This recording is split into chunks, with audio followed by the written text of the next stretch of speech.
Hello, Lisa here. Welcome to my channel, or welcome back to my channel. And today I am going to be kicking off a new tarot tag that I've titled Top 10 Tarot 22. This will be my top 10 tarot or oracle decks that came into my collection in 2022. These are going to be absolute faves from the last year. So this is anything that came into my life in 2022. I am super excited to hear from all of you. If you decide to do a VR, which is a video response, or you decide to do an Instagram post, please tag me. It doesn't have to be just tarot, and it truly doesn't have to be all 10, but I decided to call it Top 10 Tarot 22, mostly so that we would all know that it's tarot related, tarot adjacent, etc. So it can be tarot and oracle and Lenormand, doesn't matter, divination, but tarot is just a shorter word. So, you know, that's what I did. I'm going to be sharing mine with you, and it's 50-50 tarot and oracle because that's how I chose, just to make my life easier. So I'm going to be counting down from 10 to 1, roughly in an order of my absolute favorite decks that came into my collection this year. So I'm going to be counting down from 10 to 1, basically in order, ranking my top 10 favorite decks that came into my collection in 2022. I feel like I can definitely look back on the whole year and everything that came in and really come at this with like an objective-ish eye, I feel like, to looking at everything that came in as a whole. So let's get started. Coming in at number 10 is the Oracle of Oddities. Now I have this in a divided peggy bag with my Antique Anatomy Tarot because it is by the same creator. But I got a hold of the Oracle of Oddities. This is the first, second, and third editions all mixed together. And this really surprised me. I am so thrilled that I brought this in because the keywords are super expansive. I love the aesthetic of it. And I really thought this was going to be like a kitschy sort of fall, Halloween-y sort of thing.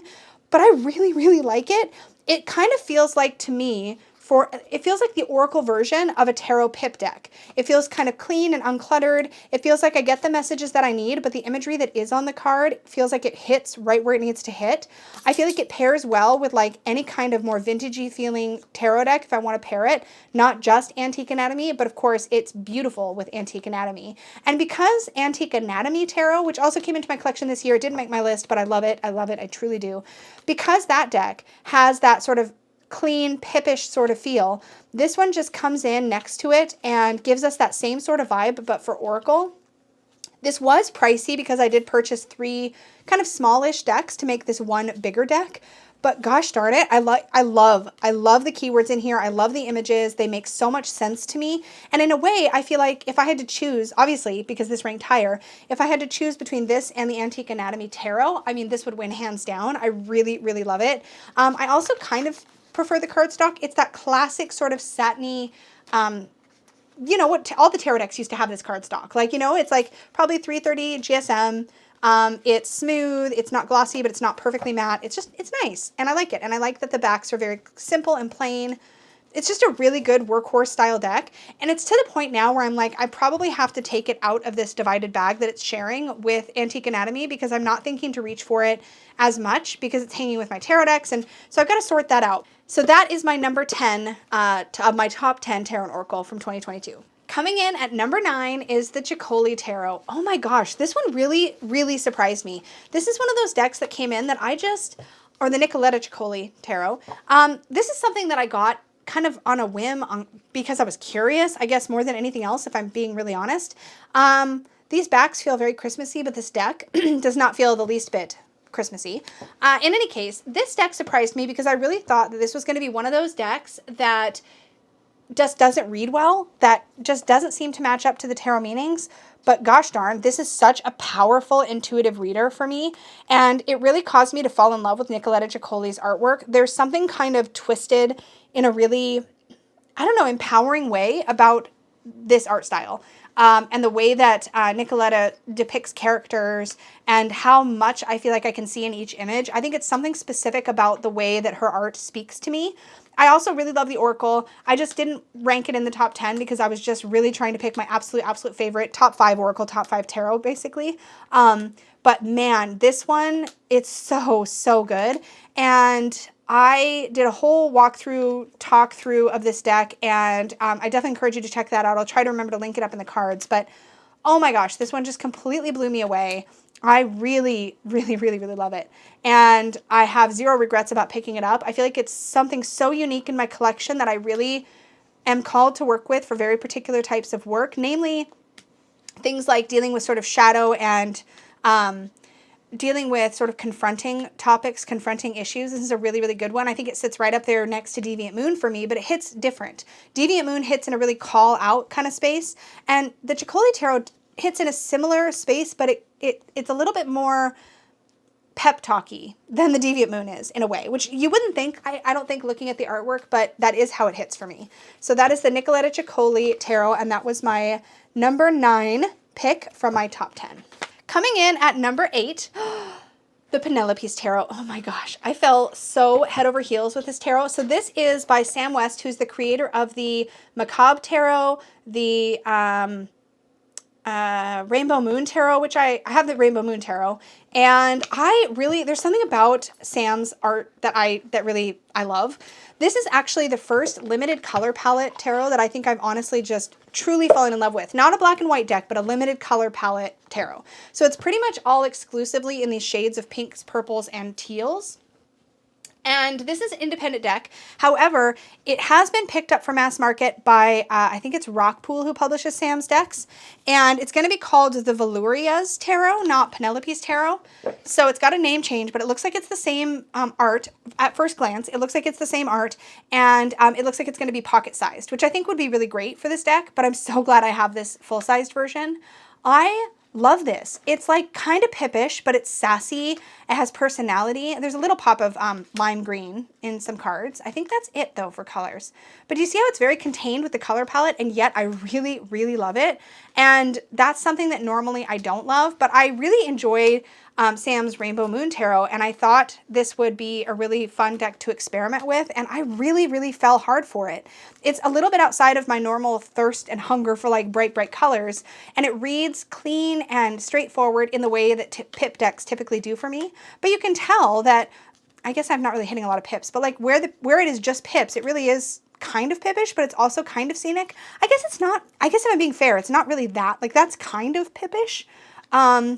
But then, oh gosh, I love that Queen of Cups. But you do have actual things happening. So it's not just like symbols on a card. It's kind of in that somewhere sort of, I guess some people might call this a semi-pip deck. Because it's kind of simplistic is not maybe the right word, but it's kind of like toned down with busy. It's not busy, you know? It's unbusy. What's the word for unbusy? I don't know, but I really like it.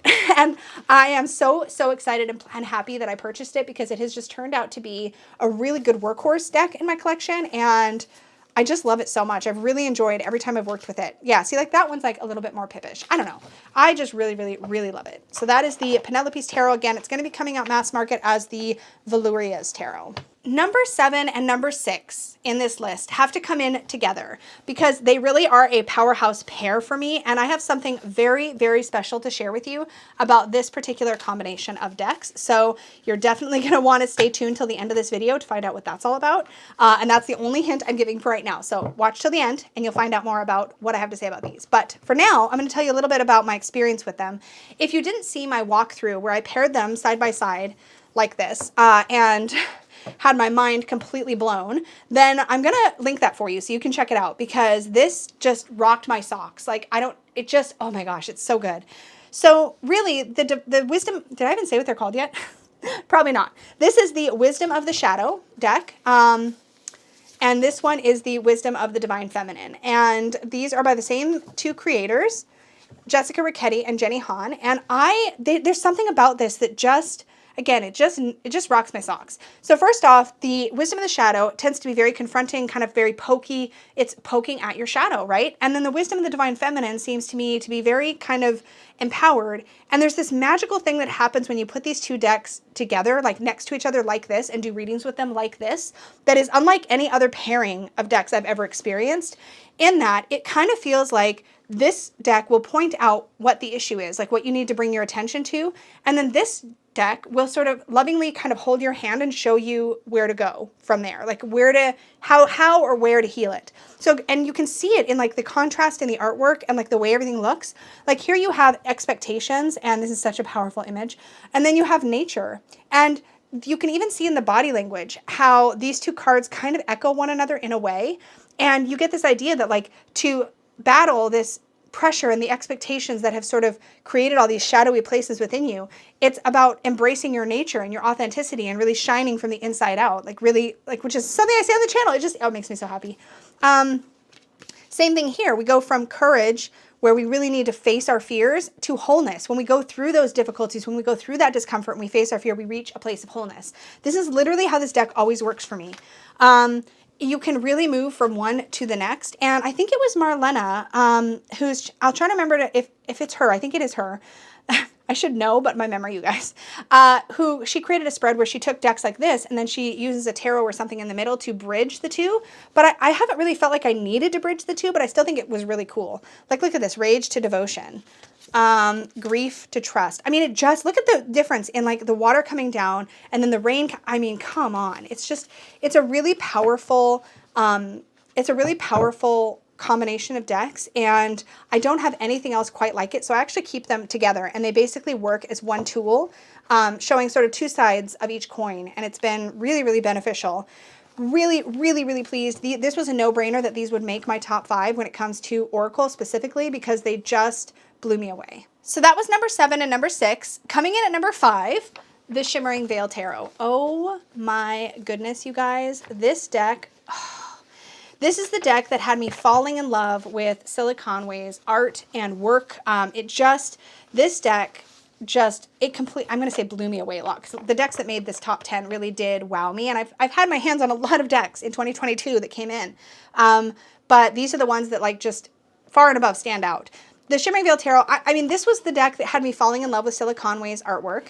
And since getting this deck, I've acquired several of her other decks, a couple of which Cilla's very generously sent to me.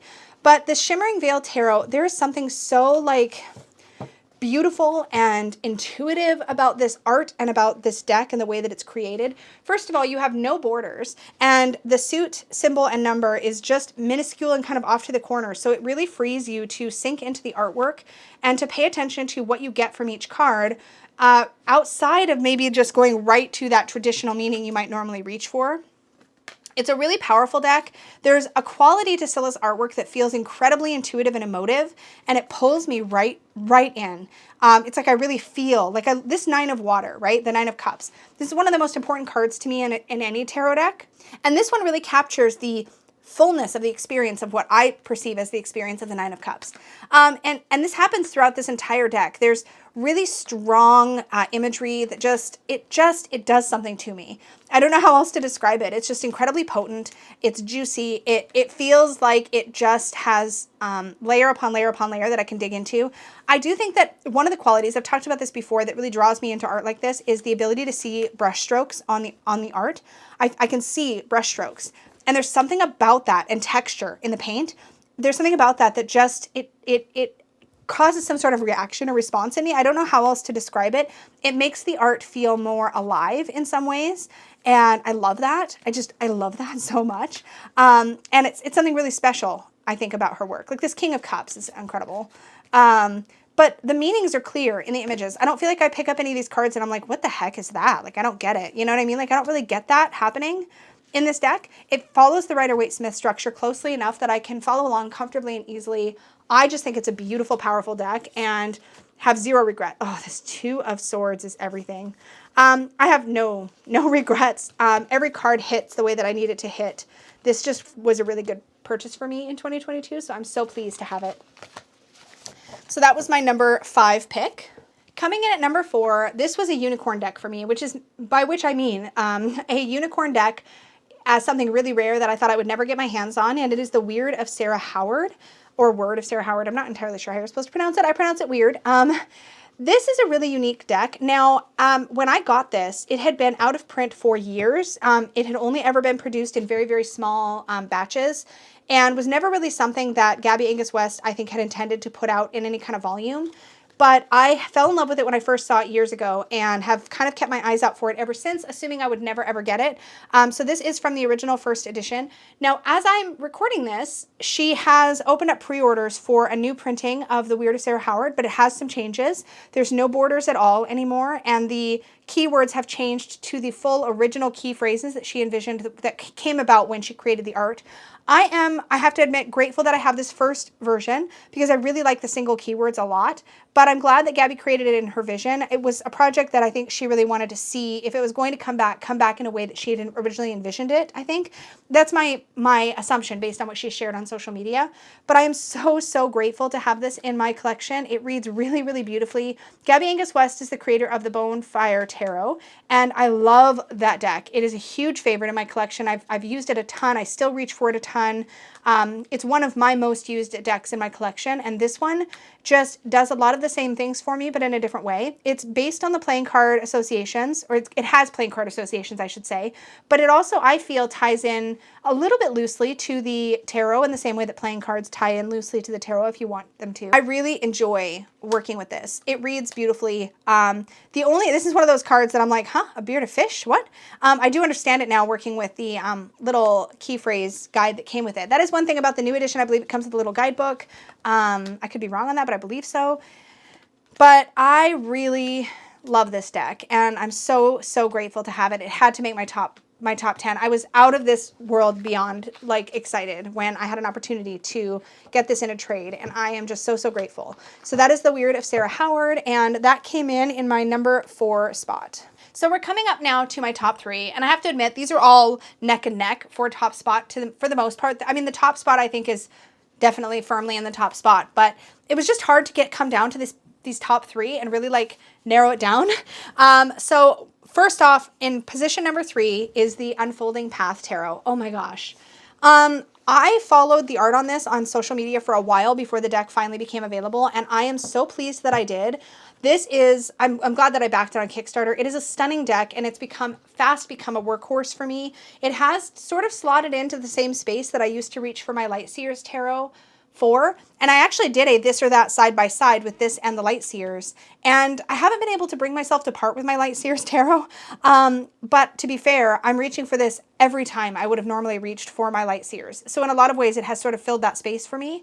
But one of the things that I really like about this, they both are stunning, beautiful, well done decks. But one of the things that I feel like I'm more drawn to this one for is there's a little bit more in the way of sort of body and age diversity that I see here that I personally like to see in a workhorse, like can read for anybody in any situation kind of deck. And I think it's just a really well done deck. I mean, and it comes down to there's a few cards in here that just I happen to like better. And sometimes that's all it is. This excited me to no end because for me, the 3 of Wands is the card of embarking. And seeing it illustrated this way is so affirming to me because I very rarely see 3 of Wands cards that show the way that I kind of want to see a 3 of Wands. And this one really did it for me. So yeah, there's a lot of things I love. Oh, this 9 of Cups, one of my most important cards. I love it. I love that we see an older woman here.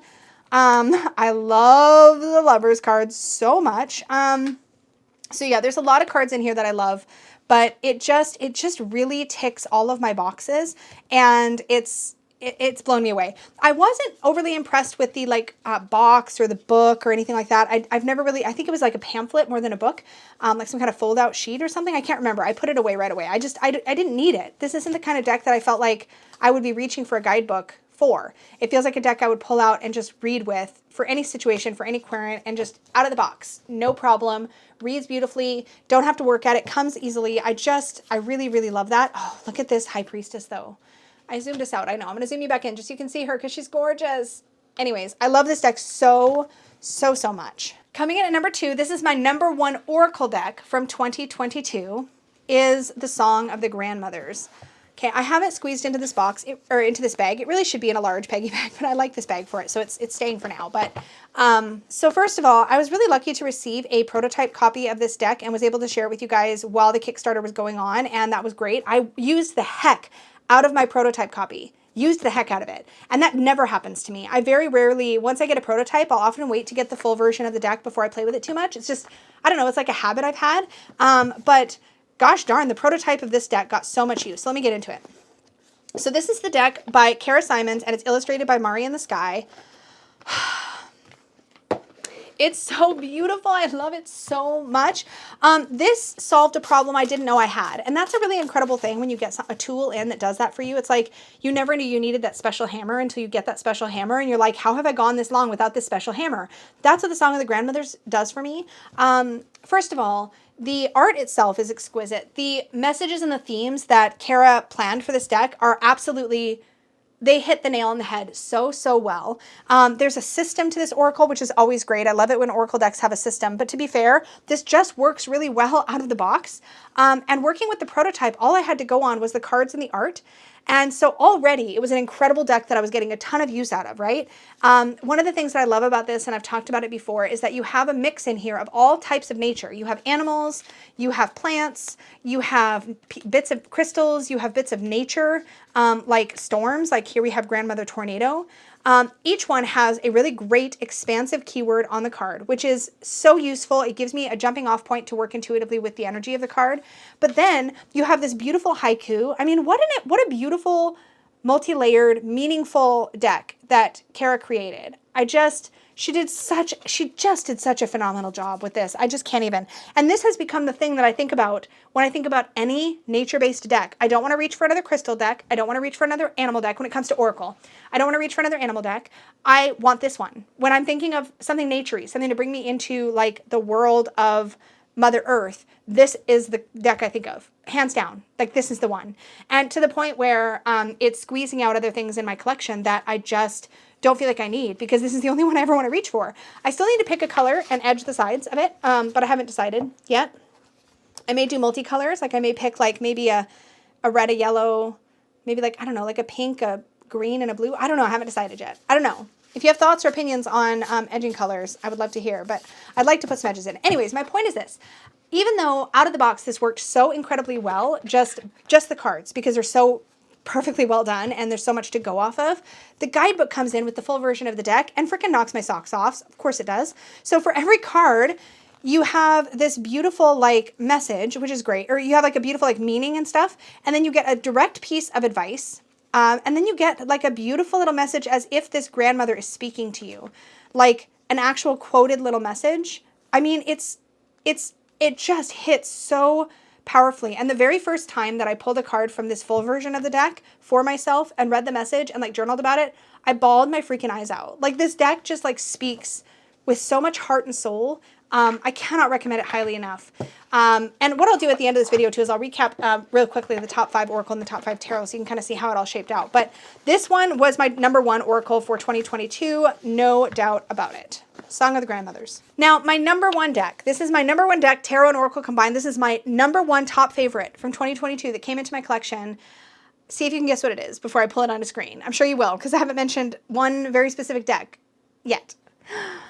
Oh my gosh, it's the Tarot of Oneness. I can't. This deck, oh my gosh. Okay, so I still am baffled how I missed out on this when it was on Kickstarter. I have a theory. I have a couple theories actually. So first off, I was sure I must have covered it in an anti-haul or covered this deck in a hot takes video, but for some reason I hadn't, and I couldn't figure it out. And I'm familiar with the creator actually. I reviewed her Glow Oracle, but somehow this one escaped my notice. But regardless, when I covered this as one of my possible decks I wanted to purchase in a Say Yes to the Deck, where Peggy helped me sort of narrow down which deck I was going to buy, I was so blown away by this deck. I should get it out of the box since I'm just going to babble about it for a minute. I was so completely blown away by what I saw on my computer screen, looking at pictures of it online, and then having it in hand and working with it has been such a spectacular experience. That's the backings. It's so pretty. The day that I actually released my full deep dive, very deep dive walkthrough of this deck, actually on my channel, was the day that this deck sold out, and I'm so sorry. But there is a reprint. At the time I'm filming this, she's pre-ordering now with estimated ship in January. This video is due out in January, so hopefully by the time you see this, you'll be able to purchase it. But in any case, oh my gosh, this like completely astounded me. I filmed like an hour and 20 minute or something walkthrough of this, which I will link up in the cards for you. It is an incredible, incredible deck. So my theory about how I managed to somehow miss it is that I think what might have happened is that when I plan my hot takes videos, I try to only cover decks that are coming out or that are live on Kickstarter when my video comes out. And sometimes there's decks that kind of manage to fall in between my my hot takes videos from one month to the next. And so there's a couple videos where like the Kickstarter will just end at the time my video comes out or something. And I'm thinking that may have been what happened. Like it must have been requested, and probably I just couldn't cover it because by the time my video would come out, the deck would already be, the Kickstarter funding would have closed. That's the only reason I can come up with why I would not have covered this in a hot takes or talked about it in an anti-haul, but I feel like I hadn't seen it until I covered it and Say Yes to the Deck, and somehow it slipped by. But you know what? That's okay, because I feel like it came to me when I needed it. This reads so incredibly well. I have used this for member readings. I have used this for client readings. I've used this to read for myself, and it blows my mind each and every time. There is no question. I was actually, when I first did my deep dive, I got very emotional about this card. I had a whole breakdown in the middle of the video. I was so convinced that because of the first person perspective in this tarot deck that I would not be able to read for anybody else with it. I really was convinced that the first person perspective would make it just an intimate, just for me deck. But it reads so well no matter who I'm reading for. I tried it out again first for members because I do a monthly reading for, I do monthly readings for my Magical Unicorn and up tiers in my channel membership. And so I stretched its legs for the first time in December working with this deck for members. And oh my gosh, it just astounded me how beautifully it read, how quickly the intuitive hits came, how the first person perspective caused me to have almost this immediate sort of path working style experience with it where I was just in the card as I was describing it to whoever I was reading for. And it gave me this access to information so quickly. And I'm not trying to pretend that that's going to be the case for everybody who picks up this deck. This was my experience. But being in that first person perspective made it so that I felt like I almost bypassed some of the normal gateways I guess I passed through to get between me and the card to get the message out. I don't know if that makes any sense, but it feels like this is just like a warp speed intuitive deck in a way because of the way that I get myself in the image right away looking at it. It's incredible. It's incredible. Again, I don't know how this hasn't just gone completely wild on social media. It absolutely, I would say, my favorite deck of 2022. And if I were to pick like a top few decks of all time, this would make that list. And that's a pretty wild thing to consider because I see so many decks coming in and out and like that I review or that I look at online, and this one just, oh my gosh, it's so good. Okay, I'm gonna put the book back on top. The book is also, I've been enjoying the book quite a lot as well. So anyway, the Tarot of Oneness is my top pick, my favorite deck that came into my collection in 2022. I promised you that I have a special announcement, and I do. But before, because apparently I like to torture you, I'm sorry. It's not intentional, but it's kind of intentional, but like I have something else I want to say first, so like come with me on the ride. Before I get into the special announcement, I just wanted to say that if you are planning to do a video response or an Instagram post or a social media post talking about your top 10 tarot and oracle using hashtag top10tarot22, please do it in any way that feels right for you. If it's your top 5, you can still use that tag. If you want to do tarot and oracle, you can still use that tag. If it's just oracle, still use that tag. Like, it doesn't matter to me. I just wanted a fun, catchy hashtag that we could remember easily, and that if we were searching up, we would know what it's about. You know, tarot adjacent. It's fine. So I just wanted to please encourage you because I want to watch all of yours, and I want to see what are your favorites of 2022. Did I miss anything? Is there something that like you love that I somehow overlooked? Because that certainly happened to me with the Tarot of Oneness. So I would love to see your responses. And now for the special announcement. So as you know, coming into my top 10 decks of the whole year and coming into my top 5 oracle was both the Wisdom of the Shadow and the Wisdom of the Divine Feminine. Now, Jessica Ricchetti and Jenny Han, the creators of this deck, have very generously offered to help me with a giveaway where I can share with you guys these beautiful decks. So let me tell you a little bit more about the decks and about how this is going to work. So the Wisdom of the Shadow and the Wisdom of the Divine Feminine both come with beautiful guidebooks in really nice boxes. As you know, I tend to put everything in bags, but I wanted you to know what it is that these are all about. So I talked about them a bit already in my countdown, but I also wanted to share a little bit about the guidebooks because in every single one of these cards, you get a beautiful meaning, a gorgeous quote that goes along with it, some contemplations which make excellent either tarot prompts or journal posts or prompts for meditation, as well as a ritual. And that is something that is really gives a lot of depth and a lot of ways you can work with these decks, which I think is just incredible. I just think these are such useful tools. And whether you like just one or both of them and want to work with them together the way that I do, I just think they're really incredible. So the Wisdom of the Divine Feminine was the second deck, and it is set up in exactly the same way in the guidebook. And these guidebook entries are absolutely wonderful. And I definitely do work with the guidebooks with these decks. Not every single time, but most of the time.